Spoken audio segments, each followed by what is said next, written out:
ইবলিস শয়তান। ইবলিস শয়তানকে কে সৃষ্টি করলো? আল্লাহ কি ইবলিসকে শয়তান রূপে তৈরি করছেন? না, কখনোই না। সৃষ্টিকর্তা যা কিছু সুন্দর তাই সৃষ্টি করছে। তিনি চিন্তা করলেন যে আমি সৃষ্টি করব। তিনি সৃষ্টির সূচনা করলেন। তিনি প্রথমে পানি সৃষ্টি করলেন, তারপরে পানি থেকে ডিম সৃষ্টি করলেন, তারপরে তার ভিতরে সব কিছুর আকৃতি দিলেন, তাই না? মাছ সৃষ্টি করলেন, গাছ সৃষ্টি করলেন, পাখি সৃষ্টি করলেন, কীট পতঙ্গ তরুলতা সৃষ্টি করলেন। কেন সৃষ্টি করলেন? যাতে পরস্পরের উপর নির্ভর করে বেঁচে থাকতে পারে। অর্থাৎ প্রাণ আসে প্রাণ থেকে, জীবন আসে জীবন থেকে। এভাবে দেখবেন যে একটা জিনিস আরেকটার পর নির্ভরশীল, আরেকটার পর নির্ভরশীল হয়ে পরস্পর বেঁচে আছে। এটাই সৃষ্টিকর্তা বিধান। যাক, সবই তিনি সুন্দর করে সৃষ্টি করেছিলেন, কোনো সমস্যা নাই। তো এগুলো দেখভাল করার জন্য, দেখাশোনা করার জন্য তো কিছু জনবল দরকার, তাই না? তিনি কি করলেন? 4 জন প্রধান ফেরেশতা সৃষ্টি করলেন।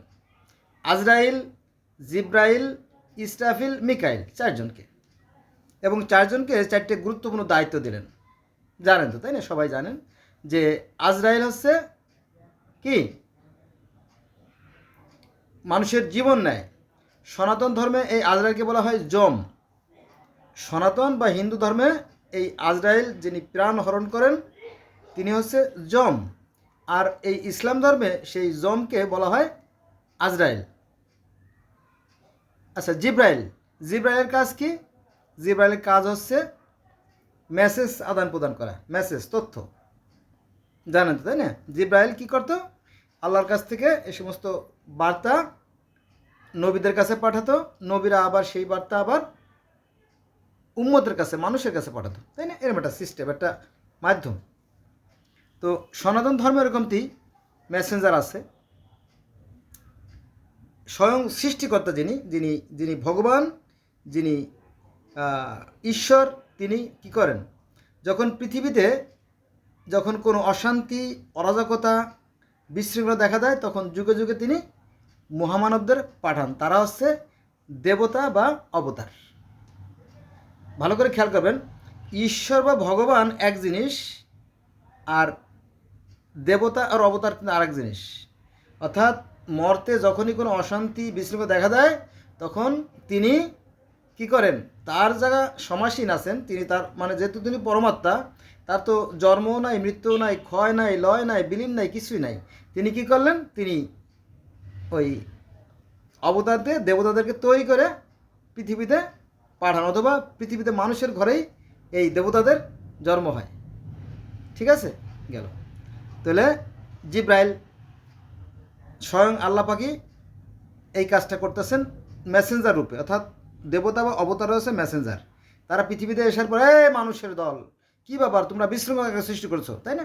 আপনারা দেখবেন যে গ্রাম অঞ্চলে অথবা শহরে কোথাও গণ্ডগোল হলে, যে কোনো জায়গায় একটা মারামারি হলে বা একটা বিশৃঙ্খলা দেখা দিলে আরও কিছু মানুষ দৌড়ে আসে, এই কী হয়েছে, রাখো, থামো, আমরা ব্যাপারটা দেখতেছি, তাই না? এরকম আর কি। তো বিষয়টা এরকমটি যে যখন সৃষ্টিকর্তার এই পৃথিবীতে যখনই অশান্তি দেখা দিয়েছে, তখনই যুগে যুগে এই অবতার বা দেবতারা আবির্ভূত হয়েছেন। আর তারা যখন তাদের নির্দিষ্ট সময় মেয়াদ পার হয়ে আবার যখন তিনি আর চলে গেছে সেই ঈশ্বরের কাছে, তখন তাদেরকে তো আর পাবে কোথায়? তারা তো চলেই গেছে। তো তাদেরকে স্মরণীয় এবং বরণীয় করে রাখার জন্য তাদের মূর্তি তৈরি করে তাদেরকে স্মরণ করা হয়। এই থেকে শুরু হয়েছে আপনার কি জানি, মূর্তি পূজা। ঠিক আছে? এটা কি এই এই মূর্তি কিন্তু ঈশ্বরও না, এই মূর্তি কোনো ভগবানও না, এই মূর্তি কিন্তু পরমাত্মাও না। পরমাত্মা কিন্তু কোনো নাই, জন্মও নাই, মৃত্যুও নাই, ক্ষয় লয় বিলীন কিছু নাই। তার থেকে উৎপত্তি হয়। যেমন একটা মুরগিতে ডিম পারলো, অনেকটা এরকমতে আর কি। ঠিক আছে? তো যাক, তো এ হলো বিষয়। তাহলে আমরা আজরাইল পাইলাম, জিব্রাইল পাইলাম। মিকাইল, মিকাইলের কাজ কি? মিকাইলের কাজ হচ্ছে বৃষ্টি বর্ষণ করা। অ্যারাউন্ড দ্য ওয়ার্ল্ড, গোটা পৃথিবীতে বৃষ্টি বর্ষণ করা।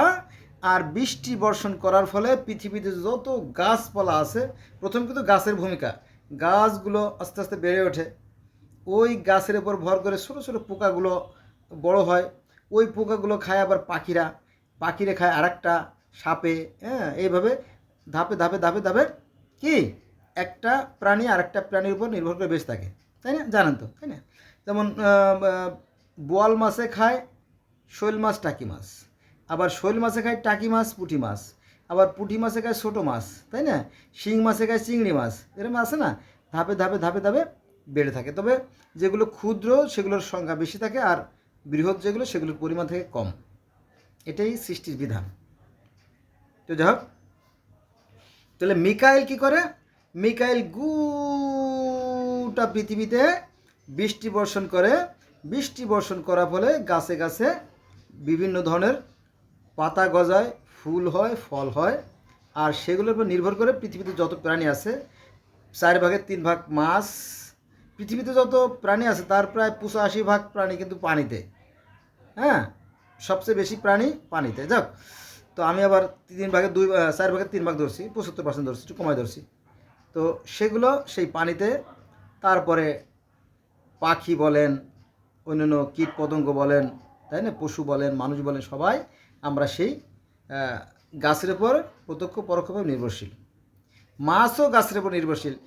মাছ গাছ বলতে মনে করছে এই যে সাগরে বা খালে বিলে হাওড়ে বড়ে জলাশয় যে সমস্ত প্লাসকটন, যে সমস্ত গুল্ম, যে সমস্ত শ্যাওলা যেগুলো জন্ম নেয়, যেগুলো মাছে খেয়ে বেঁচে থাকে, ওগুলো আমরা খালি চোখে দেখতে পারি না অনেক সময়, আমাদের মস্তিষ্কে সেটা আসেই না, কিন্তু ওরা কিন্তু খায়। আবার পোকামাকড়ও হয়, সেগুলো তারা খায়। এগুলো সৃষ্টিকর্তাই ভালো জানে, মানুষের পক্ষে এটা বোঝা সম্ভব না, তবে যারা জ্ঞানী তারা কিছুটা বুঝতে পারে, যারা জ্ঞানী। তাহলে এই যে মিকাইল গোটা পৃথিবীর যে জীবের খাদ্য, সেটা কী করে? মিকাইল। তো same to same, there is no difference between Mikail and Vishnu. Brahma হচ্ছে সৃষ্টিকর্তা, আমি পরে আসবো। ব্রহ্মা হচ্ছে সৃষ্টিকর্তা, আর বিষ্ণু হচ্ছে পালনকর্তা, আর শিব হচ্ছে সংহারকর্তা। এগুলো কিন্তু সনাতন ধর্মের। তো বিষ্ণু হচ্ছে কি? বিষ্ণু যে আমাদের মিকাইল, সে মিকাইল যেমন গোটা পৃথিবীতে বৃষ্টি বর্ষণ করে প্রাণীদের আহার যোগান, ঠিক ব্রহ্মা সৃষ্টি করেন, আর বিষ্ণু কী করেন? সেই সৃষ্টিগুলোকে আহার যোগান। বিষ্ণু আর মিকাইলের ডিউটি এক। আমরা যে নামেই ডাকি না কেন, তাই না, যে নামে ডাকি তাতে কিছু আসে যায় না, কিন্তু মূল যে ভূমিকাটা, মূল যে কাজটা, তা কিন্তু এক। অর্থাৎ ব্রহ্মা সৃষ্টিকর্তা, বিষ্ণু পালনকর্তা, শিব হচ্ছে সংহারকর্তা, তাই না? তাহলে এখানে আজরাইল ওই যে সংহারকর্তা, মানে প্রাণ নাশ করে। আর ব্রহ্মা বিষ্ণু শিব, শিবের কাজ হচ্ছে কি? ধ্বংস করা। তো ওই যে ইসরাফিল বসে আছে ধ্বংস করার লাগে, তাই না? মানে ভূমিকা কিন্তু এক, মানে তাদের কার্য প্রণালী কিন্তু এক, কিন্তু আমরা যে নামে ডাকি, তাই না? এই জিনিসগুলো আমরা বুঝি না। তাহলে আমরা মিকাইল পাইলাম, আজরাইল, জিব্রাইল, ইসরাফিল, আজরাইল, জিব্রাইল, ইসরাফিল, মিকাইল, 4জন। তো একজন সৃষ্টি করে, একজন পালন করে, একজন ধ্বংস করে, একজন মেসেজ দেয়। ওই একই কথা সনাতন ধর্মে আছে, ব্রহ্মা সৃষ্টিকর্তা, বিষ্ণু পালনকর্তা, শিব সংহারকর্তা। আর মেসেঞ্জার তো স্বয়ং সৃষ্টিকর্তা। দেখেন যে পৃথিবীতে যখনই কোনো অনাচারতা হয়, তখনই তিনি সরাসরি নিজেই দেবতাদেরকে বা অবতারদেরকে প্রেরণ করেন, ঠিক আছে? তাহলে 4জন মিলে গেল। তো ঠিক আছে, ওইভাবে সৃষ্টিকর্তা 4জনকে সৃষ্টি করলেন, এবং এদেরকে আবার অ্যাসিস্ট করার জন্য, অর্থাৎ সহযোগিতা করার জন্য আরও কিছু অ্যাসিস্ট্যান্ট তৈরি করলেন, অর্থাৎ অগণিত। যেমন বেদে আছে, ঋগ্বেদ, সামবেদ, অথর্ববেদে আছে। অথর্ববেদে আছে আপনার 33 জন দেবতা। কয়জন? Only for 33% of angel or archangel or messenger, as you say, as you like. তো যাই হোক, আমার ইংলিশ বলতে অনেক ভাই নিষেধ করে, আপনি ইংলিশ বলবেন না, কারণ আপনার ইংলিশ হয় না। আমি জানি আমার ইংলিশ হয় না, আমি তো ইংলিশে অনার্স মাস্টার্স করা না, আমার ইংলিশ হয় না, আমি জানি। তারপরও যা পারি আমি বলি, নোয়া খাই লেগে মতো। তো যাই হোক, কী বলছিলাম ভুলে গেছি।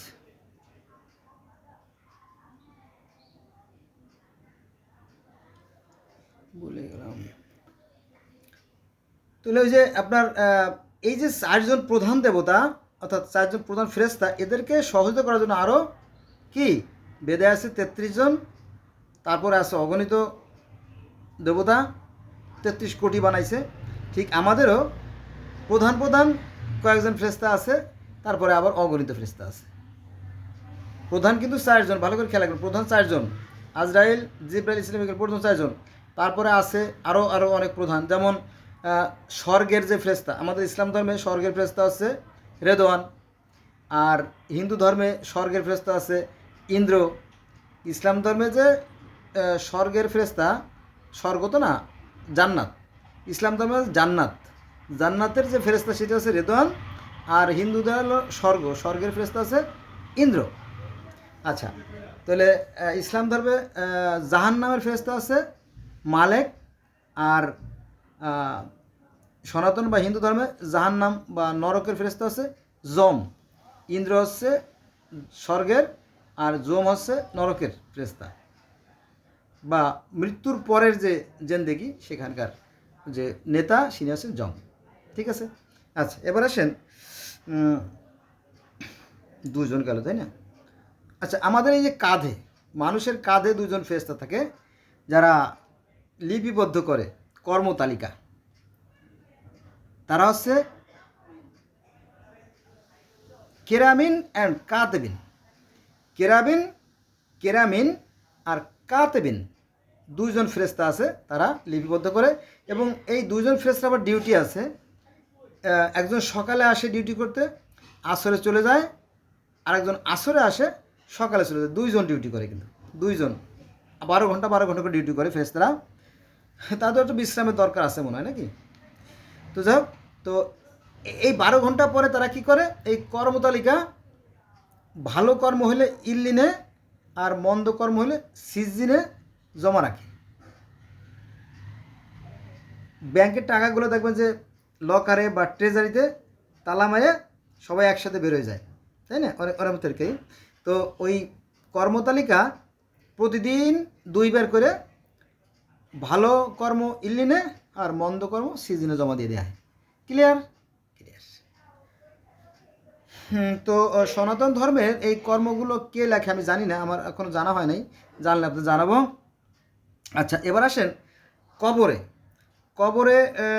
কবরের আযাবের কথা যদিও কোরআনের কোথাও নাই, তবে আমরা অন্য হাদিস বা অন্য উৎস থেকে জানি যে কবরে দুজন ফেরেশতা আসবে, এবং তারা হচ্ছে মুনকার এবং নকির। মুনকার আর নকির দুজন ফেরেশতা আছে, তারা জিজ্ঞেস করবে যে মান রব্বুকা, মান দিনুকা, মান নবিয়কা। মান রব্বুকা মানে তোমার সৃষ্টিকর্তাকে, হু ইজ ইউর ক্রিয়েটর, হ্যাঁ, মান রব্বুকা তোমার রবকে, হোয়াট ইজ ইউর রিলিজিয়ন তোমার ধর্ম কি, হ্যাঁ, অ্যান্ড হোয়াট ইজ ইউর নবিয়কা, হু ইজ ইউর মেসেঞ্জার, নবিয়কা তোমার নবীকে। 3টে প্রশ্ন করবে। তখন যারা বলবে যে আমার সৃষ্টিকর্তা হচ্ছে আল্লাহ, আর আমার ধর্ম হচ্ছে ইসলাম, আর আমার নবী হচ্ছে মুহাম্মদ সাল্লাল্লাহু আলাইহি ওয়াসাল্লাম, তখন তারা জান্নাতে চলে যাবে।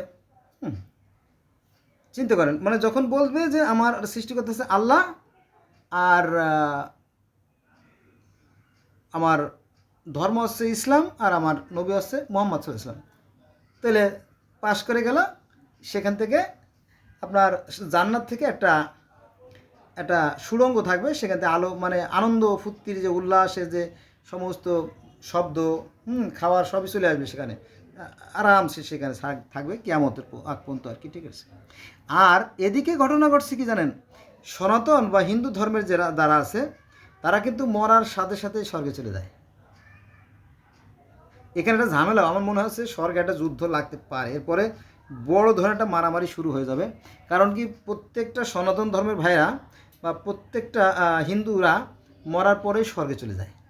এবং দেখবেন যে কেউ যদি মারা যায়, তার ঘরের দরজায় অথবা তার দোকানে অথবা যে কোনো জায়গায় লেখা থাকে যে স্বর্গীয় পিতা সুরেশচন্দ্র বসু, স্বর্গীয় পিতা বিধানচন্দ্র রায়, স্বর্গীয় পিতা অমিতাভ বচ্চন, এরকম লেখা থাকে। হ্যাঁ, তো তারা স্বর্গের সাথে সাথে চলে যায়। এখন মুসলমানরা কবে যাবে না যাবে, কবে কিয়ামত হবে না হবে, তখন যে দেখলো যে আর কি স্বর্গের জায়গা খালি নাই, ফাঁকা নাই, সমস্ত সিট বলে হয়ে গেছে, তাই না? তখন কি, তখন মারামারি বাঁধবে না? একটা মারামারি হবে। অপেক্ষা করেন খালি, গন্ডগোল এখানেই শেষ না, সামনে আরও হবে, কারণ সবাই জান্নাতে যেতে চায়, পৃথিবীর প্রত্যেকটা মানুষ জান্নাতে যেতে চায়, কারণ হিন্দু ধর্মের দাবি যে আমাদের শ্রীকৃষ্ণ স্বয়ং ভগবান, তার নির্দেশিত পথে চললেই আমরা জান্নাত চলে যাব। আর মুসলমানদের দাবি হচ্ছে নবীকে সৃষ্টি না করলে কোনো কিছু সৃষ্টি করতো না, তার নির্দেশিত পথে একমাত্র পথ। আর খ্রিস্টানদের দাবি হচ্ছে যে আমাদের ঈসা হচ্ছে স্বয়ং ঈশ্বরের পুত্র, অতএব স্বর্গ আমাদের পৈতৃক সম্পত্তি, আমাদের সম্পত্তি কে নেয়, তাই না? আর ইহুদরা বলে ধর সব বাদ, স্বয়ং সৃষ্টিকর্তা স্বর্গ থেকে খোদাই করা পাথরে বানিয়ে এনে আমাদের নবী মোজেসকে দিয়েছে। ইহুদি যারা, নাসারা যারা, তাদের দাবি যে আমরাই একমাত্র সৃষ্টিকর্তার পছন্দের মানুষ, মূসা আলাইহিস সালামকে কিতাব দিয়েছে, তিনি হচ্ছে আমাদের ঈশ্বরের সর্বপ্রিয়, আমরাই একমাত্র স্বর্গের দাবিদার, ঠিক আছে? তার মানে কি সবাই জান্নাতে দিতে চায়, তখন এটা কি একেবারে নাক কারো থাকবে কি না থাকবে আমি জানি না, আমার মনে হয় নাকের বদনা সবগুলো ভেঙে যাবে। হ্যাঁ, ভয়ঙ্কর রকম একটা যুদ্ধের একটা সম্ভাবনা আমি দেখতে পারছি আর কি সেখানে। যাক, সৃষ্টিকর্তা ভালো জানে, তবে সেখানে সম্ভাবনা খুব কম, কারণ সেখানে তো হাত পাও থাকবে না, শুধু থাকবে আত্মা, তাই না? তাহলে আর সম্ভাবনা নাই, হাত পা না থাকলে মারামারি করবে কি দিয়ে, তাই না? সে তো আত্মার জগৎ, তাই না? হ্যাঁ, আত্মার জগতে আমরা যাব, সেখানে কোনো ফাজলেমতি চলবে না, সেখানে কোনো মাস্তানি চলবে না, বোঝা গেছে? কর্ম অনুযায়ী রায় হবে, কর্ম অনুযায়ী আমল হবে, এটা একটা সান্ত্বনার বাণী। ও যেটা বলতেছিলাম যে আজকে যে ইবলিশ শয়তানের যে এই ঘটনা, তো যাই হোক, এইভাবে সৃষ্টিকর্তা কী করলেন, কয়েকটা সেক্টর তৈরি করলেন এবং সবাইকে দায়িত্ব দিলেন, তোমরা যাদের পালন করো। তো এই ইবলিশকে অর্থাৎ আজাজিলকে আল্লাহ পাক একটু বেশি ভালোবাসতেন, একটু বেশি ভালোবাসতেন কি একেবারে আপন সন্তানের মতো ভালোবাসতেন। ইবলিশ না, আজাজিল, কেমন আছো? ভালো, তাই না? তোমার আমি এটা প্রমোশন দেবো। কি প্রমোশন? তুমি আজরাইল, জিব্রাইল, ইসরাফিল, মিকাইল, যত ফেরেশতা আছে তাদেরকে তুমি করবা, ক্লাস নিবা। তুমি হচ্ছে হেড অফ দ্য ডিপার্টমেন্ট, অর্থাৎ ফেরেশতাদের মধ্যে বা দেবতাদের মধ্যে, অবতারদের মধ্যে তুমি কি প্রধান। সে তো ভীষণ খুশি, ভালো কথা। সে দায়িত্ব পাওয়ার পরে সবারই ক্লাস নেওয়ার মনে মনে ভাবে, এইবার যদি আল্লাহ পাক অসুস্থ হয়ে যায় অথবা ওনার কোনো একটা কিছু হয়ে যায়, ওনার অবর্তমানে আমি তো সব, ওর যা বাহাদুরি, ওর যা ক্ষমতা, হ্যাঁ, দেখে কে মানুষের, দেখবেন যে মানুষের যখন হয়, টাকা পয়সা হয় অথবা ক্ষমতায় যায়, তখন কিন্তু তার সেই যে ভিতরে একটা অহংকার জমে যায়, অহংকার, হিংসা জমে যায়, বেশিরভাগ ক্ষেত্রে অহংকার জমে যায়, পরে তার আবার পতন ঘটে। এটা কিন্তু প্রকৃতির বিধান।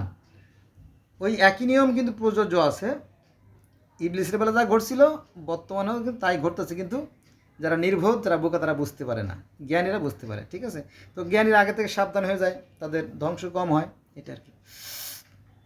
তো যাই হোক, তো দেখবেন যাদেরকে ক্ষমতা, বেশি অর্থ, বেশি বিত্ত, বেশি বংশে বেশি লোকজন হলে কামকেলি করে ফেলে, একটা পরে জেলে পচে, তাই না? ঠিক একই নিয়ম প্রযোগ আছে। তো যাই হোক, এই ইবলিসের বেলা তার ব্যতিক্রম ঘটেনি। ইবলিসকে যখন হেড অফ দ্য ডিপার্টমেন্ট করে দিয়েছে, তখন তার ভিতরে একটা অহংকার, একটা ভাব চলে আসছে। হ্যাঁ, তো অহংকার ভাব চলে আসছে। তো আরও ফ্রেশটা দেখলো যে তাহলে আমরা কোন দলে যাব, মিকাইলের দলে যাব নাকি আজাজিলের দলে যাব? আজাজিলের দলের পাওয়ার বেশি, কারণ সে তো আল্লাহর বা ঈশ্বরের কাছাকাছি থাকে, ঈশ্বরের সবচেয়ে বড় অফিসার। তো দেখা গেছে আস্তে আস্তে আস্তে আস্তে আজাজিল বা ইবলিসের দলের লোক সংখ্যা বেড়ে গেল বা ফেরেশতার সংখ্যা বেড়ে গেল, আর মিকাইলের দলের সংখ্যা তো আগের মতো রয়ে গেল। ওরা তো খুব সাবধানে চলে। তো তারপরে দেখলো যে বেগতিক আজাজিল শয়তান খামখেয়ালি করতেছে, তার অহংকার বেড়ে গেছে। তখন স্বর্গে একটা যুদ্ধ হয়েছিল, যে যুদ্ধের কাহিনী আছে ইসলাম ধর্মে, যে আল্লাহর সাথে আজাজিল শয়তানের একটা তর্ক হয়েছিল, সেই কাহিনী যেমন আছে। তারপরে সনাতন ধর্ম দেবতাদের সাথে ওষুধের একটা যুদ্ধ হয়েছিল, সেই কাহিনী আছে। দেবতারা দীর্ঘদিন স্বর্গে থাকতে থাকতে তারা অলস হয়ে যায়, পরে সেই সুযোগে অসুররা আক্রমণ করে ফেলে, এমন একটা কাহিনী আছে। একটা কাহিনী বলতে গেলে মোটামুটি কয়েকটা ভিডিও করা দরকার, সেখানে আমি যাব না। আর সে তাওরাতে জব্বুরেও একই কাহিনী আছে যে আর্কঅ্যাঞ্জেলের সাথে ওই যে লুসিফার হলো শয়তান, লুসিফারের সাথে আজাজেলের সাথে একটা যুদ্ধ হয়েছিল। এটা তাওরাতে আছে, জব্বুরে আছে, ইনজিলে আছে, বাইবেল আছে, কোরআনে আছে, বেদ আছে, এমনকি পার্সি ধর্মেও সেই আংরা মানুষের সাথে আহার মানুষ যে দ্বন্দ্ব সংঘাত সেগুলো আছে, এবং পৃথিবীর আরও বহু বহু ধর্মে আছে। ঠিক আছে, তো দেখেন এখানে কিন্তু আজাজিলকে কিন্তু আল্লাহ শয়তানও বানায় নাই, তারে বরং তারে ভালোবাসছিল, এই ভালোবাসাই তার জন্য কাল হয়ে গেছে। ঠিক আছে, এই বিষয়গুলো খেয়াল রাখবেন। সেই ঘটনা ঘটছে এখন যে ঘটতেছে তা না, এখনও কিন্তু ঘটতেছে। এই শয়তান এই মানুষের মধ্যেই থাকে, আবার ঈশ্বরও মানুষের মধ্যে থাকে। এখন আপনি কাকে জাগ্রত করবেন এটা আপনার একান্তই ব্যক্তিগত ব্যাপার। আপনি যদি ভালো কাজ করেন, আস্তে আস্তে আপনার ভিতরে আলোর জগৎ তৈরি হবে। আর যদি আপনি আস্তে আস্তে অহংকারী হয়ে যান, তখন আপনি সেই শয়তানের রূপে পরিণত হয়ে যাবেন, কিন্তু আপনাকে বুঝতে পারবেন না। বুঝতে হলে এই যে যে ডিব্বা আছে এটাকে কাজে লাগাতে হবে, এই মাথাকে কাজে লাগাতে হবে। সৃষ্টিকর্তা প্রত্যেকটা মানুষকে ভালো মন্দের জ্ঞান দিয়ে দিছে, আর এটাই শ্রেষ্ঠ নিয়ামত। এটা দিয়ে আপনি যাচাই করলে পরে বুঝতে পারবেন। এবং বিবেক এমনই একটা শ্রেষ্ঠ সম্পদ যে ইনি কিন্তু কোনো ভুল তথ্য দেন না। মানুষের বিবেক আছে শ্রেষ্ঠ আদালত। আপনার এই বিবেক শতভাগ সঠিক উত্তর দানে সক্ষম। বন্ধুরা, এইটা বিষয়। এখন আপনি কোন পথে যাবেন এটা আপনার একান্ত অভিপ্রায়। মানুষ যা অর্জন করবে তা তারই জন্য। আজকে এই বন্ধু রইল। আল্লাহ হাফিজ, ভালো থাকবেন।